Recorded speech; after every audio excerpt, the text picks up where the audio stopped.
seals? I don't know. Let me get this alleged hot box cleared. Wow, this looks it's like it's freaking global warming is getting out of control. Global warming is Anyways, yeah. So hey, how you guys doing? Welcome to our emergency podcast. It's an emergency podcast. I try to get my guy Eric Joseph to come by and be the third wheel on this here because he would be such a great asset to joining the show, but I guess he's still, another time. Oh, well. What can you do? So we got Ulrich and Big Elvis the Chef Rosenberg. And this is an emergency show. True that. This is a show that we're doing because once again, there's this thing where if you're gonna file a report on a sexual assault or anything like that, there was this like timeline that went up to like 30 years. And this week was the last week for it. Hence the whole Diddy debacle with Cassie and all these kind of things. So more people have come after Diddy and put their, they made the deadline. They just made that deadline, which was like yesterday. Well, 2 days ago. The deadline to report on Diddy's misgivings? No, on anybody, any sexual assault. So if, let's say you were sexually assaulted 20 years ago, 30 years ago, this is your time.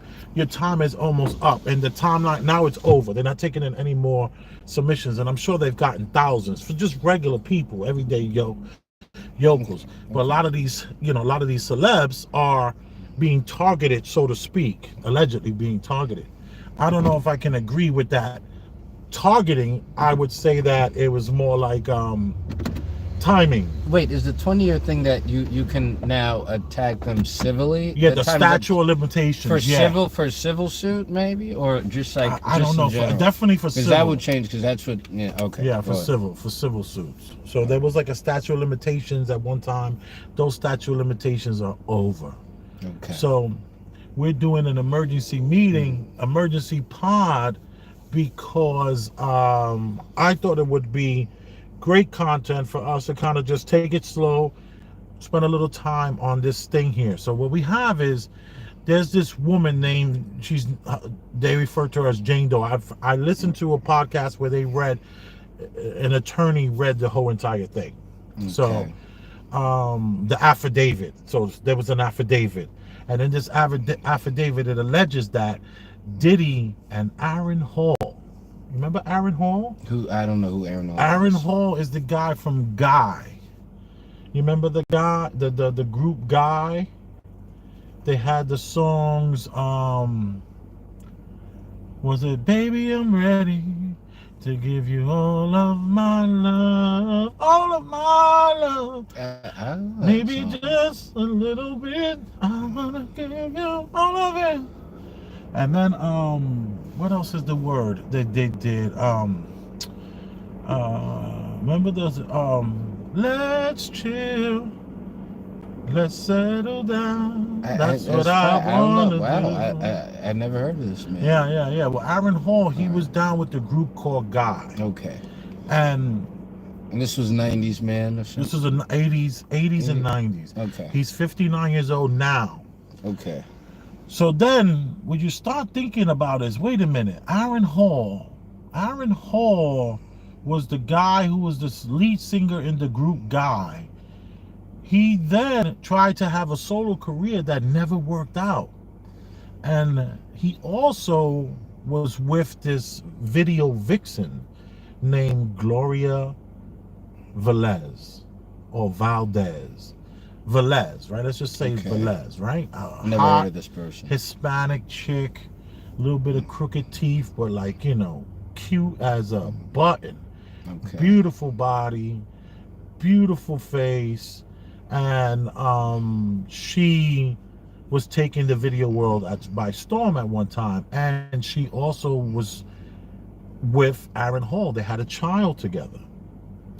She tells this story about something that happened during the time where Aron Hall was going to become a death row artist, one of Suge Knight's artists. This is the same time Tupac just became a death row artist. This is, so now she speaks of this timeline. So I wanted you to hear. First, we're going to hear a little bit about what Aron Hall has to say about his, like, in other words, this woman who's coming after Diddy says that Aron Hall and Diddy run a train on her. Okay. Is it a train when there's only two guys? I mean, I guess if it's one after, I think one after another, it's a train. One after the other, not It's when a they're train. together involved. Yeah, I think that's just a threesome. Like a threesome, double, right. So she was involved in some sort of threesome with the two. So we're gonna play a clip with no video. You're not gonna show any video. We're just gonna show we're gonna play the sound. And this is Aron Hall talking about. This is gonna be a little bit of his character because it's going to show a little bit more towards like what kind of guy this guy is. And it should be, I sent you two things. It should be the first one that I sent you. All right, so we're not going to play any of the video. Luke said that he introduced you to Gloria Velez. Luke didn't introduce me to no Gloria Velez. We can call Luke right now, you know what I mean? He said it in an interview a while back. Look what I'm saying to you. She was standing up with a Jamaican rapper named Mad Lion. Okay, I know who that is. Mad Lion. Remember Mad Lion? No. Big Pun, Fat Joe, Method Man, like whoever you speak to, just ask them how I did it. I got out the limo, grabbed her hand, went upstairs and fucked her. Luke didn't never. Can you clarify the animated person who's talking right now? This is Aron Hall talking right now. Aron Hall, okay. Aron Hall is the one that's speaking right now. He was asked whether or not Luke from Two Live Crew. Yeah, the guy he was. Yeah, was he did the one Luke with the introduce? gap tooth? Yeah, Luke, right, exactly. Videos. Yeah, come on, get it, get it. You know the pea popping sound that came out of Florida. They were a Florida-based group. That actually the reason why we have the parental advisories on the albums is because of Luke and Two Live Crew and that whole timeline. So that's why we have that parental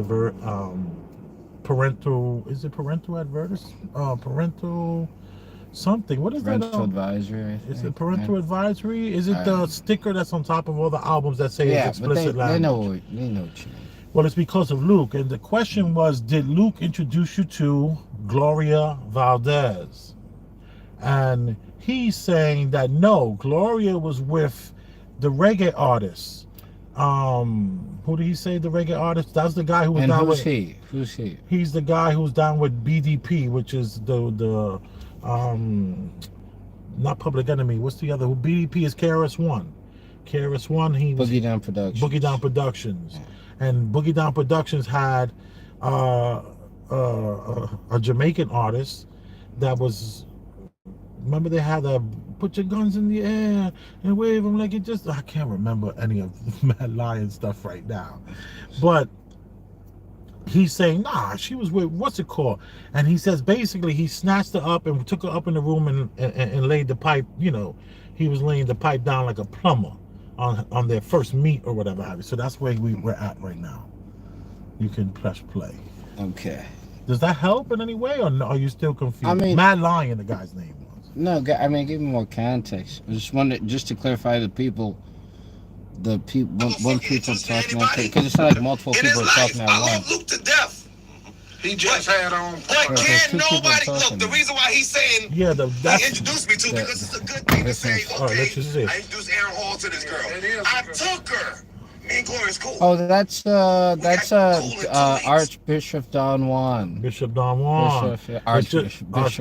Bishop Don Juan is just in the background, but the main person you hear speaking is Aron. Yeah, all right, that's right. Yeah, all right, so I'm gonna go back. I'm gonna go back to just a smidge.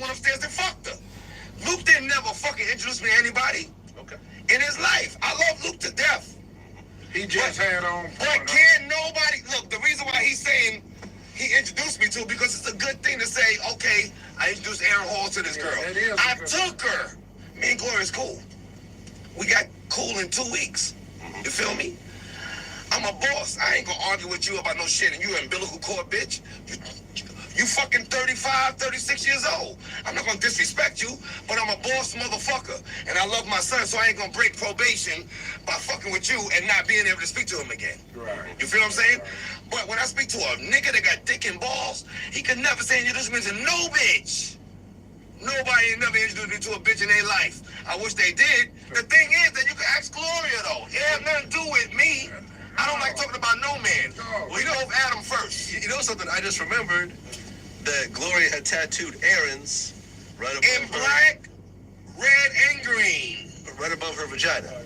Right above it with a parenthesis with an S. Right. Aron's. It belongs to. Look. When I saw her, she was dancing with Luke, you know. I didn't know she was a puppy, you know what I mean? Right. She was tall, she was big, blonde hair, black pair leather. I was like, I'm getting that. Everybody knows I couldn't even really speak then. I had a speech impediment. I don't stutter anymore. So I just went there and just grabbed her hand and went inside the hotel and gave it to her. You feel me? So she gonna say Luke is lying. You feel me? Because I don't lie on my dick. You feel what I'm saying? My mother was Puerto Rican, from Ponce. So when I see anybody that's Spanish, I'ma grab them. Okay? I ain't gonna ask if you hold the hand on loose and you hold the conversation with a nigga. Preach. I'm gonna take your bitch. She chose up already. Now she wanna go renegade, bitch. At what point did she get the tattoo? 3 days after I fucked her. 3 days. 3 whole days. If anybody can do that shit, I don't care if you was married, I don't care if you was engaged, if your anniversary, if your bitch did that shit, then I'll stop saying I miss you. But my whole thing is this, is that I love Gloria to death because she gave me a beautiful son. Right. You feel what I'm saying? Right. So my whole thing is that I want to make sure that it's right. I love my son, Aron Robin Hall IV, to death. I ain't seen him in 15 years, but I love him to death. We talk all the time. Gloria didn't do no bad thing to me. I thought she was older. You feel what I'm saying? Sometimes I see a puppy on the field when I'm doing dog training. I think it's a year old or 2 years old, and it'd be like 8 months. So I don't know. Yeah. So when I saw her, everybody was trying to get at her. Right. Why y'all scared of her? He just made a reference to what he does for a living. He's a dog trainer. So he's saying that he might meet a dog and he thinks the dog is older than it is and it's younger. The same, he's referring to the fling that he had with the child's mom, Gloria, as she was a puppy because she was only 16 at the time. Oh, she was only 16? She was only 16. When they had sex? Yeah, he didn't know. And he got her pregnant when she was 17. And he's trying to say that the same thing happens in his business because he's actually a dog trainer, you know. Yeah. So, and dog trainers do very well. One of my clients, he just dropped off his dog for 2 weeks because the dog was too hyper. They charged him $2,500 and they gave him back a dog without a soul. He said they took my dog's soul. This dog just sits, walks next to him. He doesn't run off. He doesn't jump on people or anything. They totally took this dog's soul and charged him $25 for it. I mean $2,500. So I'm sure him being a dog trainer and watch, he's gonna wear all that off within like a couple months. No, it's been over a year. That the dog's still all yeah. And I watched there's tons of dog trainers out there in Red Hook where my dispensary is. Yeah. They have what they do is they keep, every time they give the dog a command, they give him food. Yeah. And they over snack him. Stop. He stops. Sit. They give him a snack. Okay, walk with me. No, you're walking too far. Walk with me. Good job. Here. Stop again. Don't jump up and down. Lay down. Here's another snack. They give them so many snacks that then they just slowly take them off the snacks. So the dog doesn't know. Now the dog just listens to the commands. It's all bullshit. You know, They just give them snacks. They sit down, and now they give them back to you, and all you have to do is sit, and the dog sits. You don't have to give them any snacks or anything. That snack part of their brain doesn't even work anymore. They just do what they're told. So, you know. Anyway, I digress from that. Aron Hall is a dog trainer. Okay. He's no longer the nasty man that he was. That's what he used to. That was one of his monikers, I guess. Mr. Nasty Man. So and obviously, you know, a little bit of he was messing with underage women at the time too. Yeah. Yeah, but what is this girl doing in this room? You know, like, come on. You know, like I always say to myself, when you see these women in these rooms, you're not going to think that they're like, if I'm in a place where you have to be 21 and over to get in, then you then still have to make sure you ask for identification. I mean, I no, I understand that, but I mean, I don't know. That's tough, man. That's tough. That's tough. Yeah, I agree. So go ahead, let's play the last 10 seconds. The phone is right there. Back on the beach, and I'm back on my water pill. If you saw the show from yesterday, I was like huge because of me not being on the water pill for 3 days. But I'm back on the water pill, back on the beet juice, and I'm feeling great. That's good. I took her. I couldn't even talk. I had a speech impediment. Ask. Yeah, because they didn't know what to do. They ain't know what to say. Well, there wasn't really much to that. Well, I'm just giving you a little idea of his personality. He's being accused of being a third wheel or the second wheel on this train or this ride, and the woman is saying she's damaged beyond belief because of it. This is Cassie? No, this is not Cassie. This is a third person that's come after Diddy this week before the court line, the court deadline. Yeah. So I just wanted to give a little character reference of who we're talking about. Now we're gonna play Evelyn Valdez or Velez. I don't know which one it is. This Valdez is or Velez. No, this is just Aron Hall's child's mother and the story she's telling. Yeah. So I want you to play that. We're not gonna show it, we're just gonna play it. All right.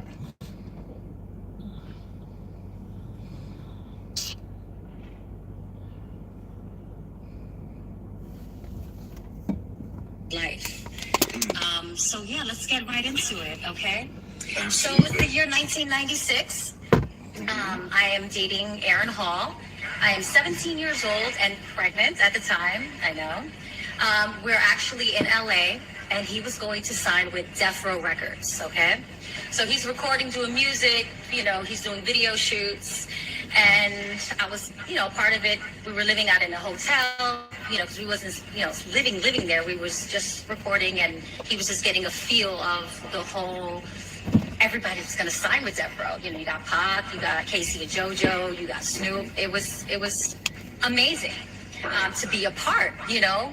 Mm-hmm. So, yeah, Aron's super talented, and they want him to be a part of Death Row Records.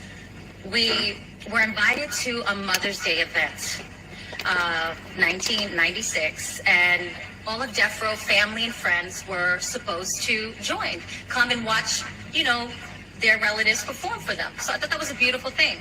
I was going to get my hair and nails done, and Aron was like, I can't take you. Tupac is going to take you and make sure you're good and safe. I was like, oh, okay. You know, we're in LA, and, you know, my first time out there, so okay, he's gonna make sure I'm safe. I didn't think nothing of it. And at that time, him and Pac were talking, things seemed a little antsy. He was more on edge than usual, Aron. And so Aron said he had to go to a meeting. That's why he couldn't, you know, take me to get my hair and nails done. And it was an important meeting, and he couldn't miss it, so Pac's gonna hold me down. So I go to the salon. You know, me and Pac had deep conversations. So it was the first time I've ever been alone with him and actually one-on-one. I mean, he schooled me on life. He schooled me on becoming a mom. He schooled me on just so many things that I would never forget our conversation, ever forget our conversation about this industry. I mean, me being 17 and all this is in front of me, and it's a wow factor, you know, all these celebrities and, you know, in the studio and video shoots, and this man is so deeply spiritual, so connected with, you know, himself and the worldly things that are going on. He just knew so much, and I'm grateful that I got that opportunity to have with him. She's talking about Pac. Yeah, I know that. Tupac is taking her to her hair and nail appointment and spends the day with her, and they talk about everything from life and this, that, and the other. Okay. Yeah. And then we met up with Aron after I got my nails and, hair done. We went to the hotel, and Aron's extra, stress and pacing back and forth, and him and Pac start talking. So he's extra mean, extra, just everything. And I felt like there was something going on. It's more than just business. So to let you know, allegedly, when he was, going to this meeting, he was kind of pleading for my life. Some of these people, to be down with the cause, you got to sacrifice people, which is insane to me. And allegedly, they told him, they come a dime a dozen of her. She could be replaced. I don't care if she's pregnant. You can get a pretty young thing and it's no big deal. So allegedly, he said, no, I'll be damned. I'm not going to do that. I love her. I'll die for her. So they went back and forth, and allegedly it was said, it's going to happen if you like it or not. So he buys me a white dress to go to the event, right? And the day of the event now, we're getting dressed, and he's extra antsy and very mean to me. I mean, he was mean, but he was mean. And everybody knows he was, violent, verbally, physically, emotionally. But you got to understand, I was 17, naive, young, so I loved him. When you love someone, you make excuses for people, he treats you so well one minute, and the next minute he could be so ugly, and then you hold on to the goodness in them, So that's what I did throughout the violence in our relationship. So the day of it, we're getting dressed, and we're leaving the hotel, and we're waiting outside in front for our limo. And Casey and JoJo was standing outside waiting for their limo as well. And Aron was just grabbing me and just being aggressive, and I hate this dress, and I'm like, you bought it for me, like, what are you, like, you crazy, like, what's going on, like, why are you he was so angry. He wanted to argue with me, but I wasn't giving it to him. I was not. There was something eerie in the air for me, that it was just something different. And Casey and JoJo was talking to him and trying to calm him down and pray with him. So right there, that was kind of a God sent of angel of both of them, trying to calm him down, pray with him, talk to him, and try to refocus his mind. So I say this before we go into the venue. When he was pleading for my life and telling that, he doesn't want nothing happening to me, but he's still taking me to the venue. I went over this over and over in my head. Why would he take me? Why would he put a white dress on me? It's like, dressing the lamb and giving her to the wolves. You know what I'm saying? Like, everybody has different levels of love, or how they should love someone. Obviously, he doesn't know how to love right. But I would never put my loved one in that situation, knowing that you're going into the wolves' den. You know what's going to happen. You know what they want to do. But you should have take me home on a plane, or say, leave me alone, don't ever talk to me. I play that back over and over again. The ride to I could honestly remember how I felt, a scared young girl, petrified, just emotionally distraught, but so in love with him at the time. Literally in love with him. And, I want to give him excuses. That's what a lot of women do when you are abused. We give them excuses after excuses, but, maybe he felt obligated to. He wanted to be famous. He wanted them to be accepted. But you got to have limits and sacrifices, to want to be rich or to want to be famous. You got to have limits. You can't, that limit of sacrificing a person shouldn't be ever. Right. So we go in the car, we drive to the venue, we pull up. He grabs my hand. The same thing he always says, look at me, don't look at no man. An aggressive person that, super controlling.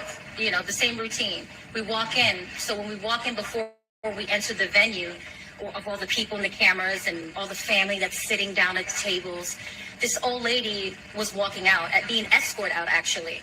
A mature lady. She was in the 70s or 80s-year-old. Had an entourage, and she stopped Aron and I. She grabbed my belly.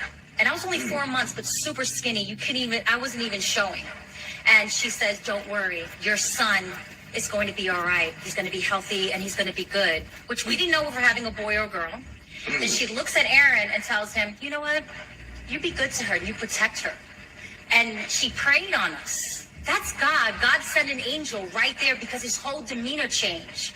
Because he was trying to get angry in the car. He was trying to start a fight, maybe to justify what's going to happen or was going to happen. You know what I'm saying? You know, I play that over and over in my mind. Like, if that lady didn't stop, or, you know, if she didn't say a prayer, or Casey and Jojo didn't pray outside the hotel, you know, that was God sending him, like, you know, what are you doing, Aron? You know what I mean? You know of God. You know what I mean? You come from church.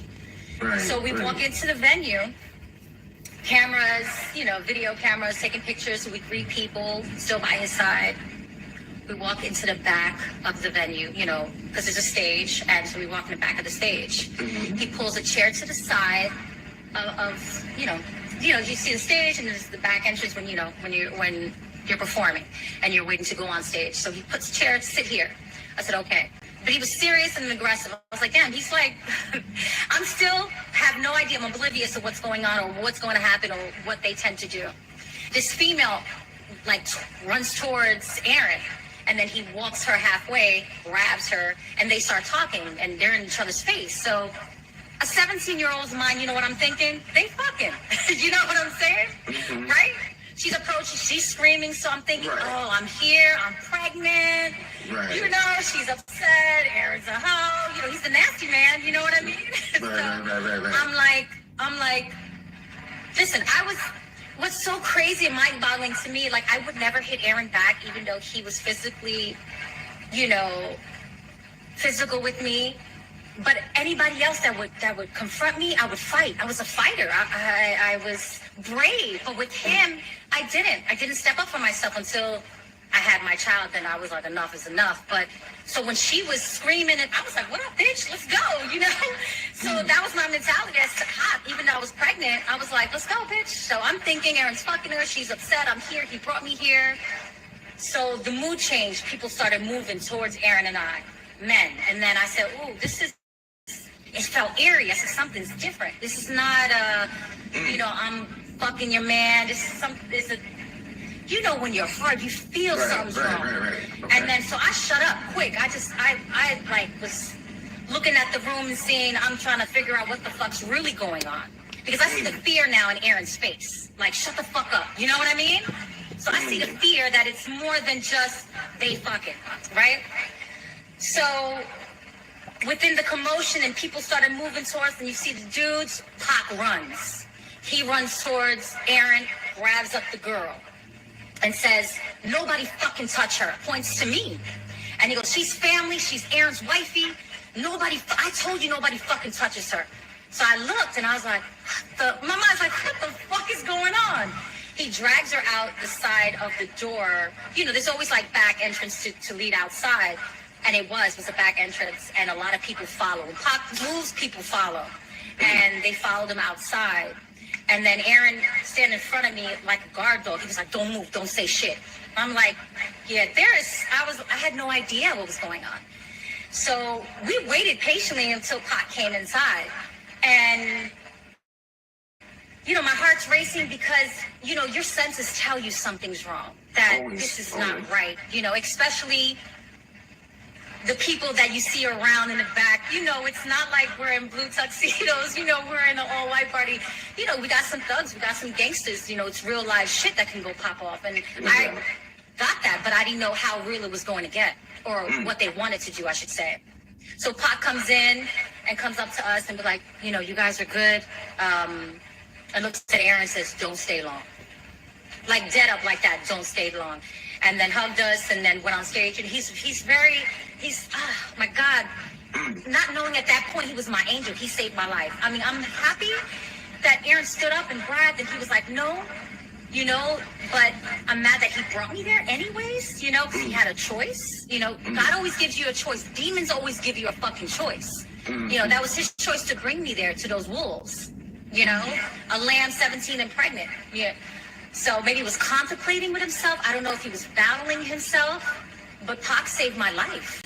And I'm grateful that he saved my life.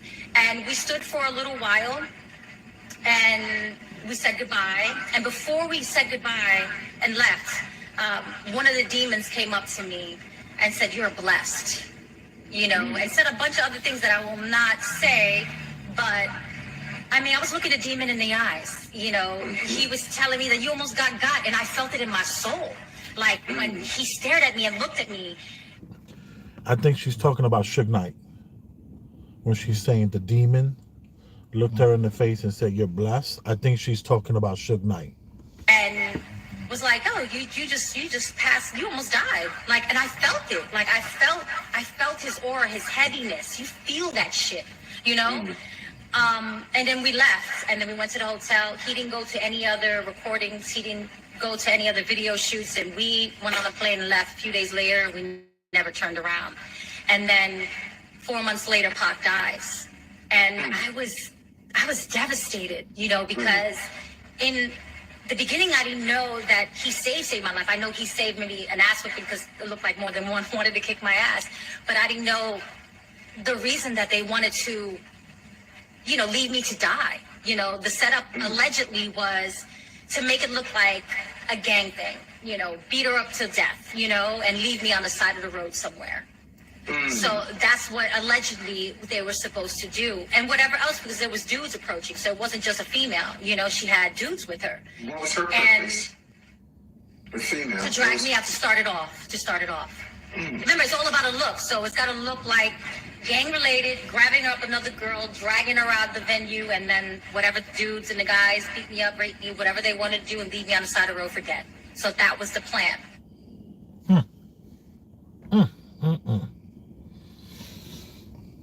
Wow. Emergency meeting, y'all. Premium Black News. I am Big Elvis, the Chef Rosenberg, and I'm here with the incomparable. Ulrich. That was a lot. That was a lot. That was a lot to take in. That was a lot to take in. That was my third time hearing it. And let me tell you, it takes once or twice to hear it because there's so much being said. Do you want to go? Want to see? Let me get your where you at with this? What are you thinking? I mean, as far as the validity of the story, So you even question whether this is real, which we should always question everything. Yeah, well, you got to start there. I mean, that's a pretty crazy story. If that's the case, that she was expected to be sacrificed. And they have it so ritualistic, but on such a small level. Because I don't know. Who was he ultimately as far as the music industry went? Suge Knight? No, Aron, whoever it is. He was getting a record deal with the record company. And this was part of him getting the record deal, was to sacrifice the 17-year-old pregnant piece of ass. Do you always have to have that? Do you always have to have something valuable or precious? What if you don't got nothing to sacrifice? Someone would argue, or have anything, got nothing. Someone would argue that Kanye West's mother was that sacrifice. Yeah. Some would I think I've heard argue that Jay-Z's nephew was that sacrifice. Some would argue that French Montana and Chinks was his sacrifice. I mean, I think all these things... Ain't nobody gonna tell you how to get rich. Ain't nobody gonna tell you how to get rich. You gotta learn it on your own. How to get rich. Ain't nobody gonna tell you. That's Chinks. But I don't know. But then, if that is to be true, that has such bigger implications. Is in the music. I hear it. I do think they try to drive the music industry especially like hip hop and like heavy metal and stuff like that. Even early blues and rock and roll and stuff like that try to drive you to think in a certain way. They try to influence society. They try to influence, behavior, and that leads to influence in voting and influence in politics. But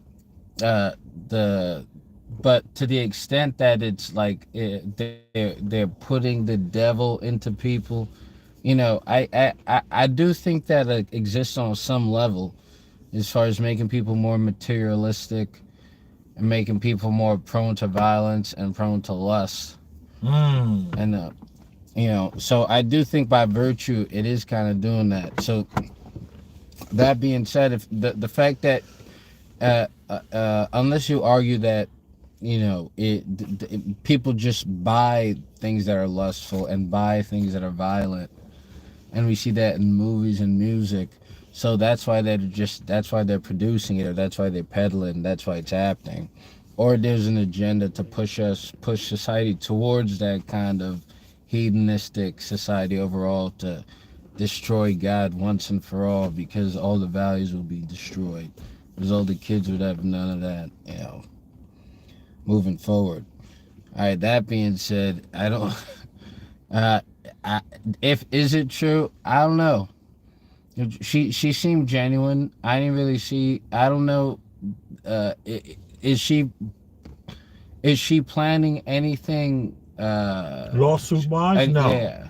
No, this is not the lawsuit. This is just us tapping into the character of Aron Hall, who has been named as having a starring role in Diddy's shenanigans. Yeah. So did she? Is this the first time she's ever speaking out?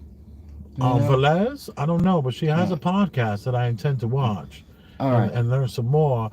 But this is just one of her stories. It's interesting everything that you say. That I hear what you're saying, but can I go to the part that I feel that needs to be talked about? Okay. I was breaking down one by one because there's a lot to do. It's a lot to break down. All right, so let's start from the beginning then. Okay. Let's do it let's take it slow. Let's start from the beginning.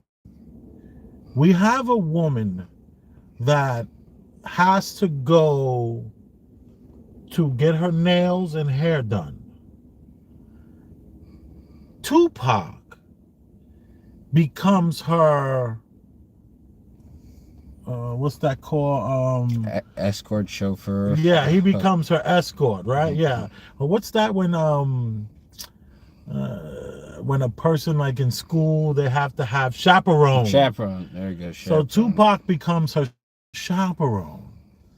And in the process of this chaperoning, he gets to know her. And they talk about children, they talk about life, the music industry, blah, blah this, blah, blah that. While her unborn child's father is having a meeting with Suge Knight, begging him not to use her as the sacrifice for his record deal. This is what she's saying. This is what I'm hearing. Yeah, I mean, that's what she said. Now, yeah. I'm hearing her say that Aron Hall is like, nah, this can't work out like that. He gets back to her and Tupac. Tupac and Aron Hall have their own meeting about Aron Hall's meeting. So Tupac, is the word complicit in this appropriate? Tupac is complicit. Tupac is aware of what the meeting was for. Tupac is then sizing the woman up on her nail and mani and petty and hair day. This chaperone is like having really, conversations with her the whole day, like having in-depth life conversations. He's feeding some sort of louche or some sort of esoteric louche. He's sucking that energy from her, sizing her up. We're forgetting that this man is complicit in this because he's totally aware of what Aron Hall is doing. She refers to Tupac as her angel. I would argue that all day and say, no, boo-boo, he wasn't your angel. This wasn't your angel. He might have stopped something from happening, possibly. But this is not your angel. This man is the devil reincarnated, sitting next to you for a whole day, sizing your ass up. Oh, okay, well that would lead to a whole completely different conversation. What you think Tupac's true nature and what he actually gave to society ultimately. What kind of influence Tupac ultimately was in society? Was that what the emergency podcast for? It's all part of that. It's all part of that. It's all part of that. It's an emergency premium black news, y'all. Where I would argue that Tupac was complicit in what was about to this young lady, and something happened where he or complicit in the he has been, or I think it implies that he's been complicit in the past with things like this, but something about this person made him want to intervene. Something about her. There was just something about her. Well, let me tell you, when you have these 16-year-olds that are in these huge spaces trying to make a name for themselves, they are different. They're not like the average stock. These are women that are different from everyone else. They stand out in the crowd. They have that je ne sais quoi. They have the it factor. They have this thing. They're not just groupies. And I'm sure Tupac was able to see right away, oh my God, this is not just a groupie. This is a real soul we have here. This is not an NPC. This is an actual human soul. Gloria, Evelyn Valdez. Is it Evelyn but for or demons, Gloria? wouldn't it be more worth to sacrifice her because she's an innocent soul? Why would Tupac spare this soul? Because I thought if they're real demons, they'd want to destroy innocent souls. Maybe that's in the movies. Well, or maybe maybe they, maybe innocent souls are protected. Right. Maybe there are. Maybe God is real, and He has the protected souls maybe out there. So that's an argument that it's huge right there. We can have, but let's just keep on going here. Aron Hall then purchases the dress for her, the white dress, the sacrificial lamb, so to speak, and she even says that she was this lamb being put in this room full of wolves. And then what's going on with this older woman who grabs her belly and tells her your child will be fine? Were they planning on taking this child from her? Did they have an incubator on deck? No, not after 4 months. That child's not going to survive if the mother dies. Right. Yeah, no way. So maybe the part soul, of that child will survive. Yeah, their soul will be fine. Yeah. So now we have a situation where she goes to a place. Aron Hall sits her down in a chair, and he's standing there like ready to fight off. Oh, this is the craziest. This part is the juice. One of the juicy sections of this situation is when they have this random woman start a fight with Aron Hall. That she's like some sort of distraught girlfriend, pissed off and mad at him. And that will be the story that leads on the 7 o'clock news or the 6 o'clock news or the 11 o'clock news about Aron Hall having this sort of spat with a woman, and then his baby is the mother of his child, soon to be mother of his child, is end up wherever she ends up. This is the backstory, that there was some drama at the backstage of some sort of event. A Mother's Day event. And think about that. This is a Mother's Day event and with a pregnant woman. Oh, you think it was symbolic? Yeah, I'm sure this is all esoteric. We ain't even smart enough to understand this sick shit that they do. We don't even want to understand this kind of crazy stuff, even though we do. But I am arguing that Tupac Shakur was complicit and knowing what was going to happen, how it was going to happen, and his part of his entourage was probably going to be down with it. And that is the starting the drama with this alleged woman ranting and raving, flipping out, and then Tupac grabbing this woman and taking her outside and yelling at everybody that, nah, she's off limits, she's family, nah, y'all can't do this.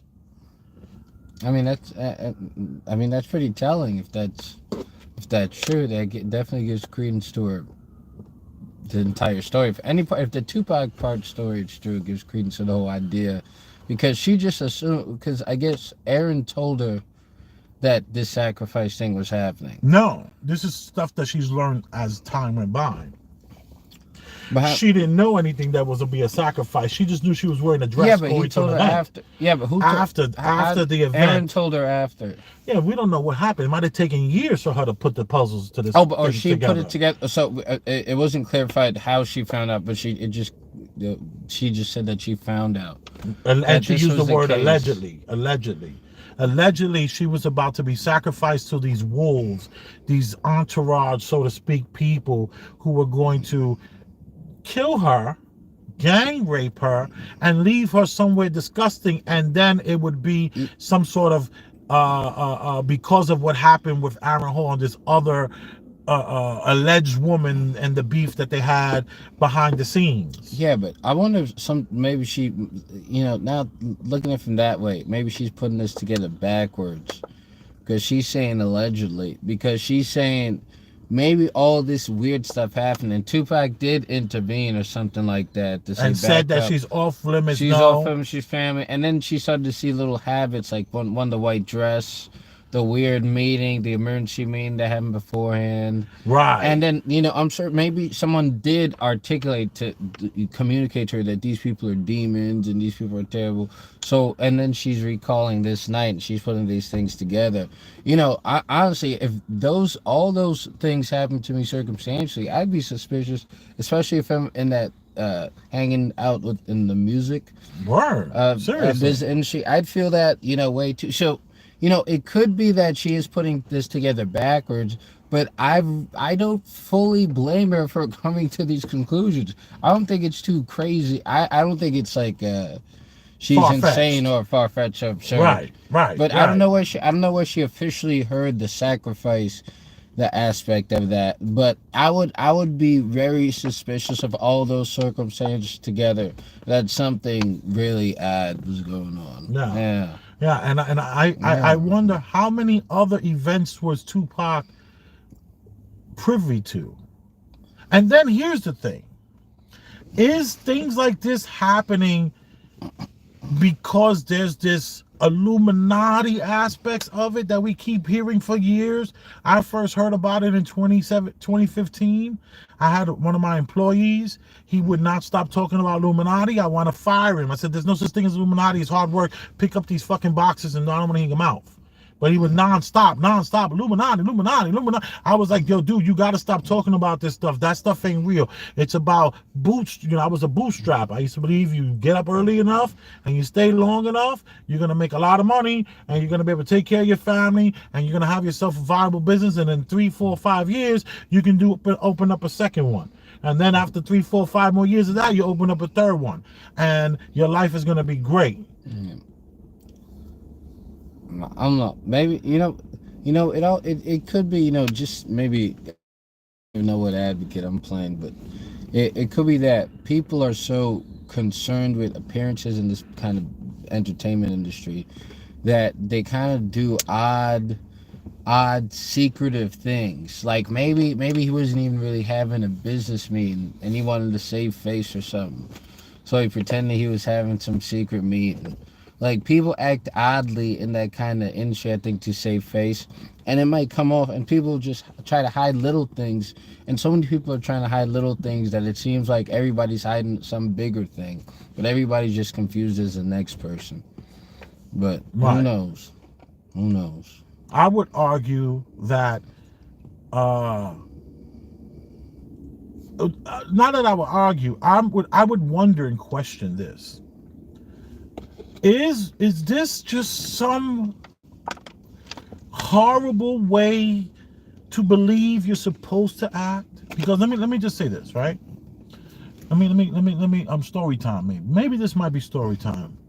But the places and the things and events have been changed to protect the innocent, right?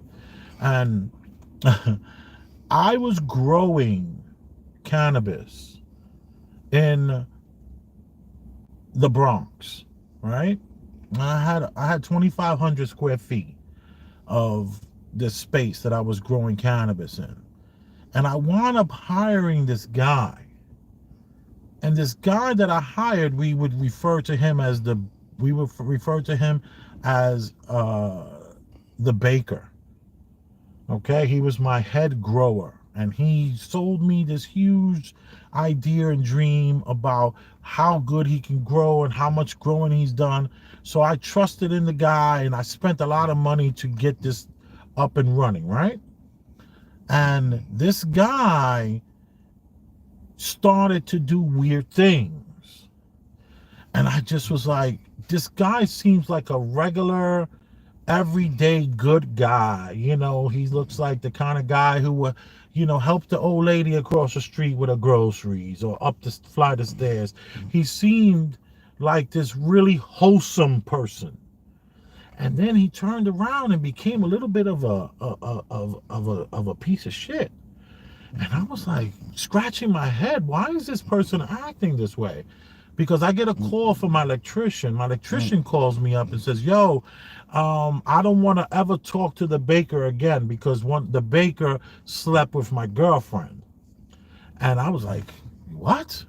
He's like, yeah, the baker slept with my girlfriend and I don't want anything to do with him. So just keep me away from him. The rest of the all the electrical work I will still continue to do, but as long as he's not there, because he was actually not only my grower, he was actually working together with the electrician to make sure I had everything that I needed, all the vents and it was just a huge production that I put on in this space.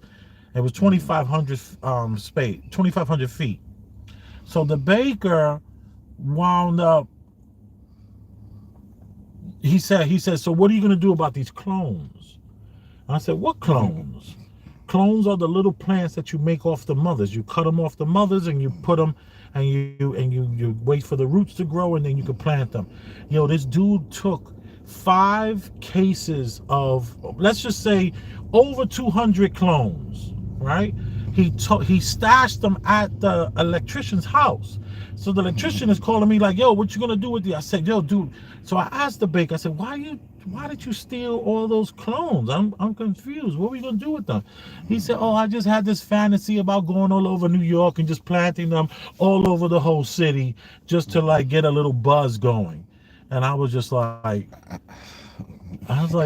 why though? Like we're doing something that we should be focused, and we should, you know. And then I'm paying the guy, you know.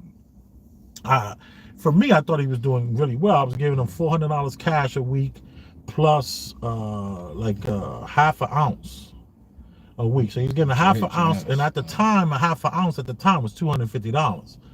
So this was years and years ago. We're talking about 13 years ago. So New York, an ounce used to cost you $500 easily. You know, it was very expensive.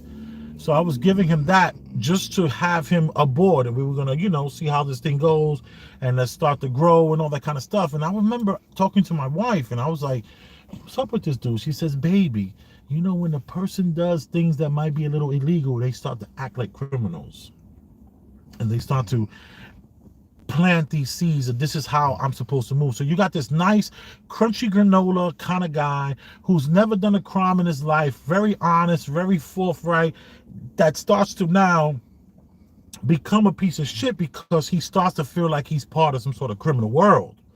So my question is, does Suge Knight have this record company, all this money, and now he says he needs to start sacrificing people? Is he learning? Is this learned behavior, or is just this the mind of a person who thinks that this is what you're supposed to do? I'm supposed to sign you as an artist and then have you kill somebody you love. Or is he being taught this, or does he just believe this stupid shit to be real? I'm pretty sure he's just a cog in the wheel of the entertainment industry. He ain't come up with the idea. Did he come up with the idea on his own, or is this something that he learned? Is there a huge, bigger entity, force, control structure that is using Suge Knight at that time as some sort of puppet and having him do their work? Well, I don't know, Suge Knight. I don't know what Death Row's parent company was at the time. It was his parent company was the people that bailed out Tupac. Who's the Suge Knight bailed out Tupac. No. Suge Knight never spent a dime. It was all the record company. Interscope. It was Interscope Records that got Tupac. Wasn't that Dr. Dre started off Interscope? I'm sure he was part of that. Yeah. Aftermath, Interscope. But I believe that they're the big company that paid all the money. Suge Knight never paid any of that money. They just didn't think they could control Tupac, so they had Suge Knight be the face of that. Yeah. So I mean, that answers your question, because I agree. I mean, I agree with that, because I don't think Suge Knight acted individually in any way. you think Suge Knight is a pawn? Yeah, of course, yes. But come on, Suge Knight didn't even have enough influence to be anything other than a pawn. Really? He was on a failing. So there is a bigger part of this music world where where people are being sacrificed. I mean, no. I mean, this is not just the ideas of a sick man. I don't. All I know is that I know that lady. I understand the lady that we saw earlier, or that we listened to earlier in the video. The Valdez. I believe, yeah, the Valdez. I believe all those things happened individually. Those things happened. Whether that's indicative of a bigger plot, that's hard to say. But I personally, if I was in those same situations, and given my feelings, my personal feelings about the music industry, how they move, I would think something weird is going down too. I would think something, and I would feel like I'd never actually know who set me up or who was after me. So that would probably lead me to be even more paranoid. So that is an industry that's just wrapped with distrust. It's hard to navigate. And I think that now, do I think the sacrifice thing can be viable? Yeah, I mean, if a freaking the power of the influence of a giant record company, like, I guess maybe Interscope or what is it, Def Jam or something like that, they've had the power to cover things up and stuff like that. Right. Who knows at the top how people conduct themselves? Especially when they have influence over the police chiefs and stuff like that, and political influence, and they know how they have strong legal teams. Weird stuff is more viable than people give it credit for. Now the collectiveness or the unification, I think, is harder than we think, or the people, like, them to all work in complete cohesion without them trying to I guess mess each other up. There's to be a collective, cohesive force, I think, within the music industry that's continuing some of these traditions. I think that may be harder to ever pinpoint or wrap my head around. But the esotericness of it all, it's so secret. It's a secret society, is what you're saying. Take your time. The esoteric is just like not just easily understood, I think, by one. But I think I don't know. That's hard to say. That's why it's hard to chase these agendas to the top. But I think the music industry collectively is a lot closer to the devil than they are to God. If I had to pick, and if I had to bet on it, I'd bet that. I just see too much of a shadow on your right side. It's okay. I could be mystery all work. Right. There we go. I'm from Gotham. Gotham, which is really just Chicago. Chicago. So we believe her. I believe those things all happen. I believe all those things happen to her individually, and I'd feel the same way, like something bigger is going on if I was in that same situation. I don't know if that situation, the way she interprets that situation, like it was legitimate sacrifice or not, I don't know if I can say that's definitely true or not. Right. But I believe, like I said before, I believe all those circumstances would make me paranoid, and all those circumstances were pretty suspicious.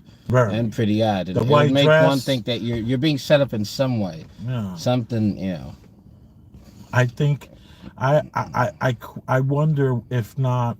You see, I always talk about Tupac in a way that he was some sort of government shill. He started off with this positive thing, and then he turned into this thug, and it was, to me, just very COINTELPRO And what if, like, he did die 4 months after this event. Like, was he trying to stop these things? I don't Maybe he even exhausted know. all his favors. Yeah, Like, that's it. You've intervened with us for the last time, Tupac. That's it. That's it. And our lives are over. Scary, man. Scary. And one of the reasons why I wanted us to have that other co-host was because I always say that he was too smart for his own good, because he had so many offers. People wanted to work with him, but he was always like, nah, I'm not signing that. That's crazy. Like, he had such deep insight into how sick the world was and how much they were trying to rob him. And they wanted full control over him, and he wasn't having that. So it would have been cool to hear his perspective on this. But, maybe another time he'll come aboard for another show. It's just not today. You are appreciated out there. We need you in the comment section. Only you people in the comment section can really kind of give us a little bit more to grab onto, a little more meat on the bone. More marrow in the bone. A little more marrow. Oh, you see, after you eat the meat, you don't have to throw away the bone. You can actually bite into it, break into it, and get to that marrow. Yeah, man. You know how they say, just eat the meat and throw away the bones. Whoa! Don't throw away those bones. There's a lot of good marrow in there, so we need to pause. Miss Valdez, I will tell you this. Much respect to you. Much respect for you being alive. Much respect to you and your podcast future. I hope everything works out for her. I mean, this is like a woman who had the absolute it factor, and it saved her life. Her being different saved her life. Her having a soul saved her life. Yeah. I think so. Maybe. Could very well be. What say you? If a soul saved her life? No, what say you in the verse? Did her soul, did her being a soul, a person with a real soul, is that what saved her? I would argue yes. I would argue her having a real, true human experience in this reality is what saves her life, not Tupac. Tupac was able to see it, and he stepped up and he stopped it from happening. But I also would say, how many other times was he complicit in this? How many other times did he stand and watch or even participate? Hard to say. Let me just let's take a look over to me with you. We got Christopher Perkins over here. What's up? I almost went to jail yesterday. A lady drove out in front of me entering my driveway. The cop wrote me a ticket, but I didn't sign it. I called the judge on Monday. Jeez Louise, man. I mean, I hope everything goes well, man. Seriously. Good luck with that. I'm sorry to hear that, buddy. All right. I give thanks to you, gentlemen, for your contributions. Blessing. Thanks, you, Jolomite. Jolomite. I never heard it before. Dented my bumper and smashed in her driver's side passenger door. Keep singing, Big Elvis. Mad Lion. Mad Lion. Yo, how you feeling? I'm okay, boom. You are here, boom. All right. Bishop still alive, simping. Pimping. I'm sorry. Yo, I love that was for you. Yeah. Yo, that guy is always around things. You know? He actually preaches for donations. He's a person that gets a lot of donations. He goes to like Hollywood Boulevard, and he'll be standing out there for 3-4 hours preaching and getting donations and tips and stuff. He's like a street performer almost. Yeah. When I went to Hollywood Boulevard, that's where I saw him. He was out there literally preaching with a green suit. All right. We got Gloria Velez. Yeah, I guess Jolomite's a fan. That plan would have worked. together, they would have got away with the play. What are you, the master of conspiracies, Christopher? She was the Jolene, she was the one he released.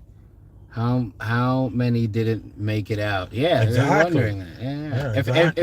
If that is the case, we don't know if that's the case, but if that is the case, who knows? Growing is hard, Christopher Perkins.